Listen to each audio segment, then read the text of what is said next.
थरकोल में अरबें रुपयनि जी मुबैना करप्शन थियण जो इंकशाफ थियो आहे, जॾहिं त 30 अरब 50 करोड़ रुपयनि जी पाइपलाइन स्कीम जो सरज़मीन ते को वजूद ही कोन्हे।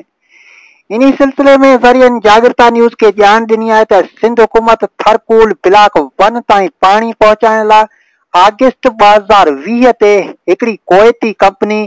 एनरटेक होल्डिंग सां मुआहिदो कयो हो ऐं मुआहिदे मूजिब 30 अरब 50 करोड़ रुपयनि जी लागत सां नवीसर खां वेझियार ताईं 62 किलोमीटर डिघी पाइपलाइन विछाइणी हुई ऐं जितां अॻिते कोयले खे पाणी सप्लाई करणो हो।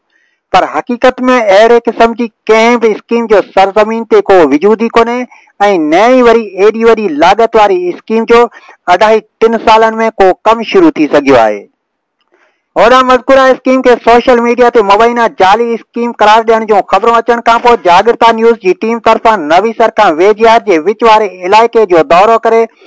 हकीकतूं मालूम करण जी कोशिश कई वई ऐं दौरे दौरान चेलार जे रहवासियुनि जागृता न्यूज़ के ॿुधायो त 30 अरब 50 करोड़ रुपयनि वारी जंहिं पाइपलाइन स्कीम जो तव्हां ज़िक्र करे रहिया आहियो, अहिड़े क़िस्म जी पाइपलाइन जो हिते को वजूद ही कोन्हे ऐं न ई वरी हितां खां अहिड़ी पाइपलाइन स्कीम थरकोल ब्लॉक 1 ॾांहुं वञे थी।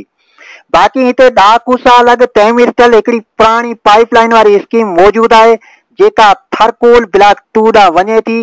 जंहिंजी बि असल लागत 4 अरब 95 करोड़ रुपया हुई,